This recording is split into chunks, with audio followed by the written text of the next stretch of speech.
मस्तिष्क बहुत ही कोमल अंग है। ये 8 हड्डियों से बने एक कोष्ठ यानी खोपड़ी में सुरक्षित रहता है। इसकी बनावट अखरोट से मिलती जुलती है तथा इसका रंग भूरा होता है। इसके आगे पीछे की लंबाई लगभग 6 इंच तथा दाएं बाएं की चौड़ाई लगभग 5 इंच होती है। पुरुष के मस्तिष्क का भार जहां लगभग 50 से 60 औंस होता है, वहीं स्त्री के मस्तिष्क का भार लगभग 45 से 50 औंस होता है। संसार के सभी प्राणियों में मनुष्य का मस्तिष्क सबसे विकसित माना गया है। इसमें लगभग 1000 खरब स्नायु कोशिकाएं होती हैं, जिन्हें न्यूरॉन कहा जाता है। हमारा मस्तिष्क 2 भागों में बटा हुआ है। इन दोनों भागों को दायां व बायां गोलार्ध कहा जाता है। ये दोनों गोलार्ध तंतुओं के माध्यम से आपस में जुड़े रहते हैं। हमारे शरीर से संबंधित सभी क्रियाओं का विभाजन मस्तिष्क द्वारा ही किया जाता है। हमारे शरीर के बाएं हिस्से का संचालन जहां मस्तिष्क का दायां गोलार्ध करता है, वहीं दाएं भाग का संचालन बायां गोलार्ध करता है।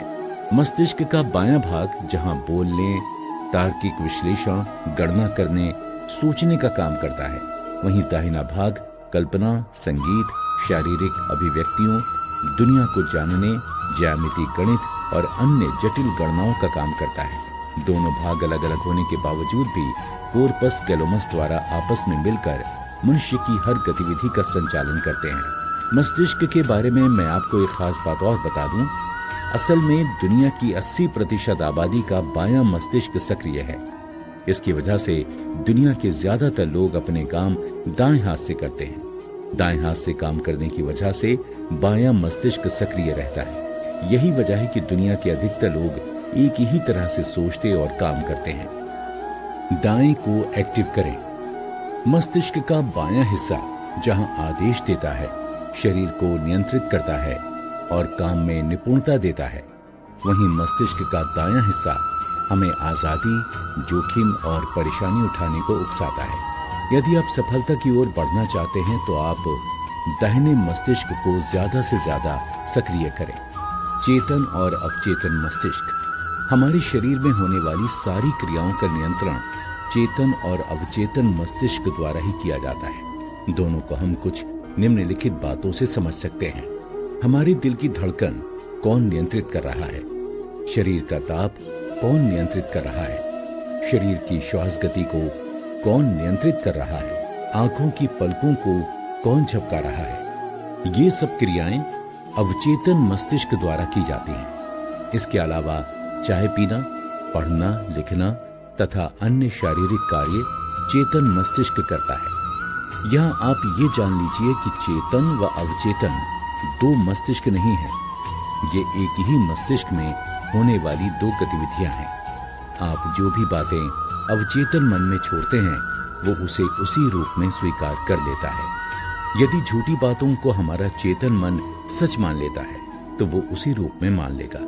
इसलिए इस बात का आप हमेशा ध्यान रखें कि जब भी किसी बात को स्वीकार करें तो अच्छी तरह से सोच समझ कर करें, वरना ये सोच देर सवेर कभी भी आपको परेशान कर सकती है। चेतन मस्तिष्क की तुलना में अवचेतन मस्तिष्क ज्यादा शक्तिशाली होता है। अवचेतन पर हमारा नियंत्रण नहीं होता, फिर भी यह हमारे दैनिक जीवन की क्रियाओं, विचार शक्ति तथा कल्पना को प्रभावित करता है। चेतन और अवचेतन मस्तिष्क में हमेशा द्वंद्व चलता रहता है। अवचेतन मन हमेशा चेतन मन द्वारा उपजाए गए भ्रम व द्वंद्व से खुद को दूर रखते हुए लगातार कार्य करता रहता है। अवचेतन हमारी जागृत अवस्था में ही नहीं, बल्कि सुप्त अवस्था में भी लगातार कार्य करता है। चेतन अच्छे बुरे के बारे में सोचकर अपने कार्य क्षेत्र से हटने या उस पर बने रहने के लिए प्रेरित करता है। आप जो चाहते हैं, जिसे पाने की कामना करते हैं, उसके लिए अवचेतन मस्तिष्क को आदेश दें। वो वक्त आने पर आपकी कामना अवश्य पूरी करेगा। अगर आप चाहते हैं कि आपकी स्मरण शक्ति खासी विकसित हो, तो आप अपने अवचेतन को बार बार ये बात याद कराते रहें कि आपको अपनी स्मरण शक्ति चौगुनी विकसित करनी है। तो आपका अवचेतन मस्तिष्क आपकी ये मनोकामना बड़े चमत्कारिक ढंग से पूरी अवश्य करेगा। अवचेतन मन के बारे में मनोशास्त्री फ्राइड ने कहा है कि ये बर्फ के उस बड़े खंड के समान है जो समुद्र में बहता रहता है, जिसका 1/10 भाग पानी के ऊपर और 9/10 भाग पानी के नीचे रहता है। इसी प्रकार हमारी चेतना का भाग बहुत छोटा है और अवचेतन मन का भाग काफी बड़ा है। हालांकि आइस वर्ग का थोड़ा सा भाग दिखाई देता है, फिर भी वो बड़े बड़े जहाजों को चकनाचूर कर सकता है। इसी प्रकार चेतन मन में थोड़ी सी ही अवचेतन क्रिया अप्रत्यक्ष रूप से दिखाई देती है, परंतु उनमें इतनी शक्ति छुपी होती है कि वो बड़े बड़े व्यक्तित्व को नष्ट कर देती है। मस्तिष्क का व्यायाम, न्यूरोबिक्स। मस्तिष्क को हमेशा सक्रिय बनाए रखने के लिए व्यायाम की आवश्यकता होती है। मस्तिष्क को सक्रिय ना रखा जाए तो वो कमजोर और सख्त हो जाता है। इससे आपके दिमाग के सोचने समझने की शक्ति कम हो जाती है। साथ साथ आइडिया यानी विचारों का संचारण भी कम होने लगता है। तनाव और बोरियत यानी ऊब बढ़ जाती है। उम्र बढ़ने के साथ भी मस्तिष्क की क्षमताएं घटने लगती हैं। इन सब को रोकने का एक ही उपाय है, न्यूरोबिक्स। न्यूरोबिक्स को मनोवैज्ञानिक मस्तिष्क का व्यायाम कहते हैं। जब विचारों और सोच का दायरा सिमटने लगता है, नए विचार और कल्पना मस्तिष्क में नहीं उपजते, तब न्यूरोबिक्स का सहारा लेना पड़ता है ताकि मस्तिष्क के सभी अंग अच्छी तरह से काम करना शुरू कर दें।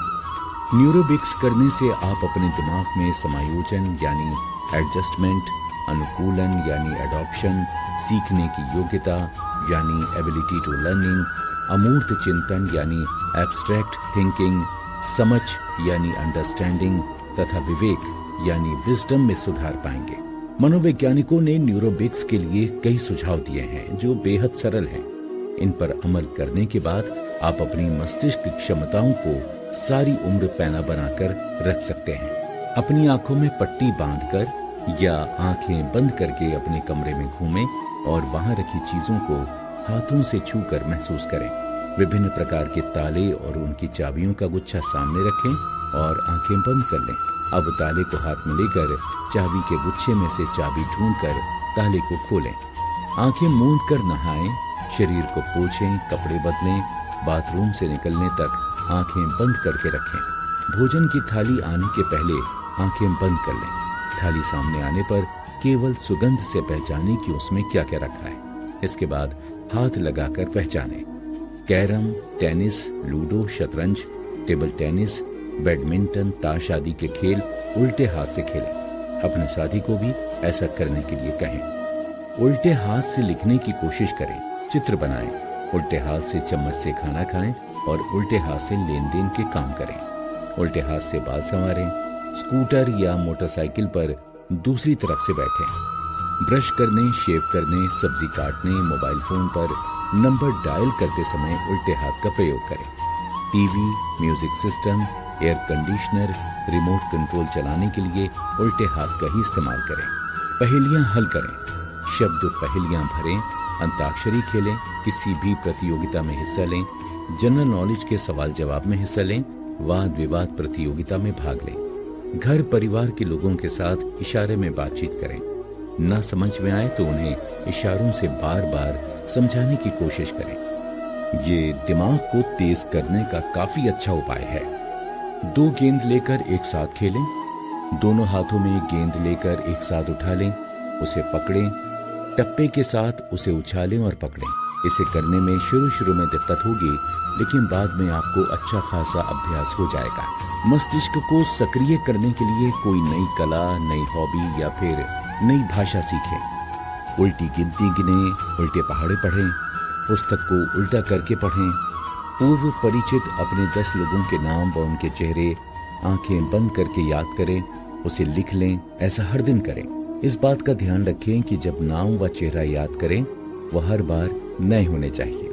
किसी की नकल करें, एंकर बनकर टीवी प्रोग्राम प्रस्तुत करें, किसी का इंटरव्यू लें, टीवी पर प्रसारित होने वाले जिंगल याद करें, उस जिंगल पर आधारित अपने मन से नई जिंगल बनाएं। पुरानी बातों को याद करें, कब आइसक्रीम खाई थी, कब गोलगप्पों का स्वाद चखा था, घूमने के लिए कहाँ गए थे और वहाँ आपने क्या क्या किया था, दिल्ली में तेज बारिश व कड़ाके की सर्दी कब कब हुई थी। ध्यान रखें, न्यूरोबिक्स का जितना अभ्यास करेंगे उतना ही आपका दिमाग तेज होगा। न्यूरोबिक्स के अभ्यास में जल्दबाजी ना करें। इनसे आपको लाभ तभी मिलेगा जब आप इन्हें नियमित रूप से समय देकर करेंगे। वास्तव में न्यूरोबिक्स में परफेक्ट होने के लिए धैर्य की जरूरत होती है। मस्तिष्क की तह तक पहुंचने में थोड़ा वक्त लगता है। सिर्फ एक ही प्रयास से विचलित ना हो जाएं, अभ्यास जारी रखें।